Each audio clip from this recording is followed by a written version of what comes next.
জুলাই গণ অভ্যুত্থানে নেতৃত্ব দেওয়া ছাত্ররা নতুন করে একটি দল গঠন করেছে, জাতীয় নাগরিক পার্টি। আর এই জাতীয় নাগরিক পার্টি নিয়ে অন্যান্য রাজনৈতিক দলগুলো কি ভাবছেন আজকে জানাবো সেই রাজনৈতিক দলগুলোর নেতাদের প্রতিক্রিয়া। বাংলাদেশ জামাত ইসলামের পক্ষ থেকে নতুন দলকে আমাদের সেক্রেটারি জেনারেলের পক্ষ থেকে স্বাগত জানানো হয়েছে। আমিও নতুন দলকে স্বাগত জানাচ্ছি।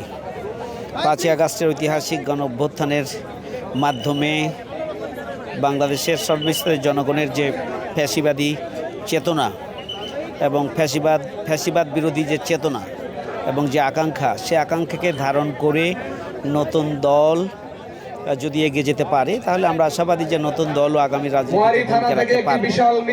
জনগণের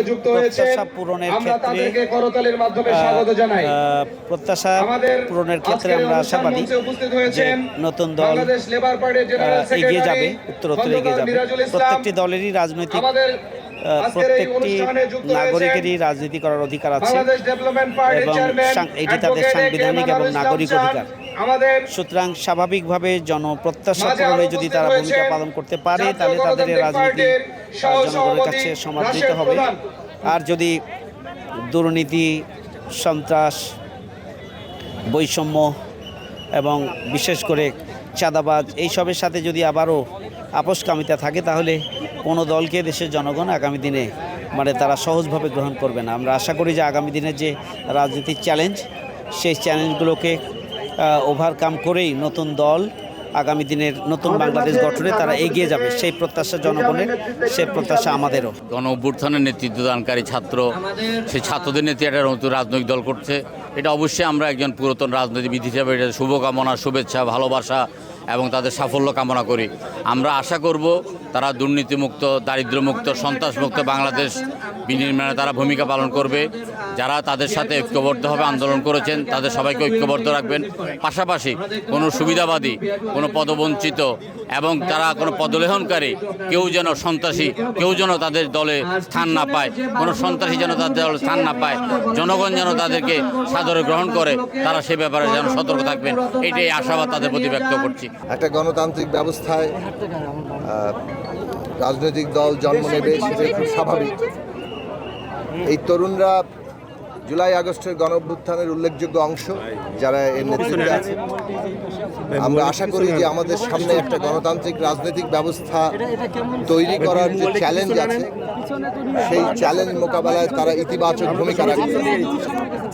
বাংলাদেশ একটা সন্ধিক্ষণে দাঁড়িয়ে আছে।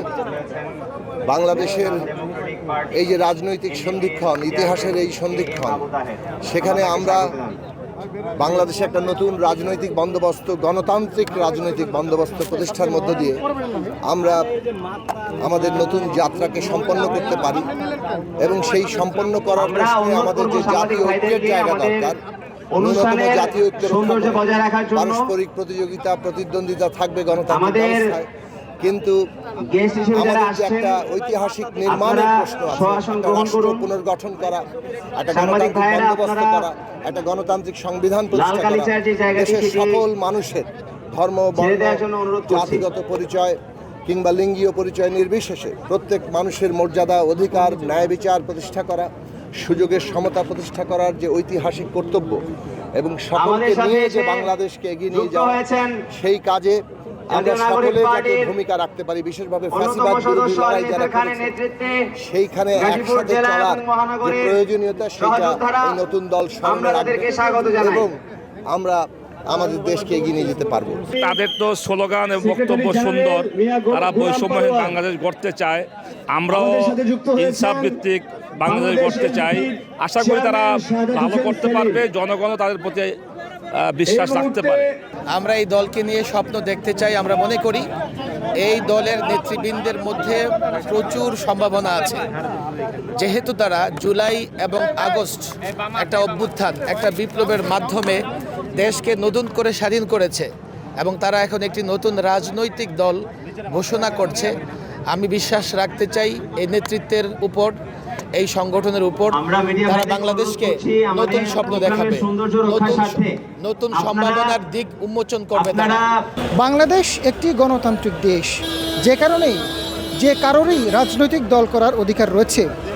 নতুন করে গঠিত জাতীয় নাগরিক পার্টিকে তাই স্বাগত জানিয়েছেন বিভিন্ন রাজনৈতিক দলের নেতারা। Azad Farooq, Zee TV news.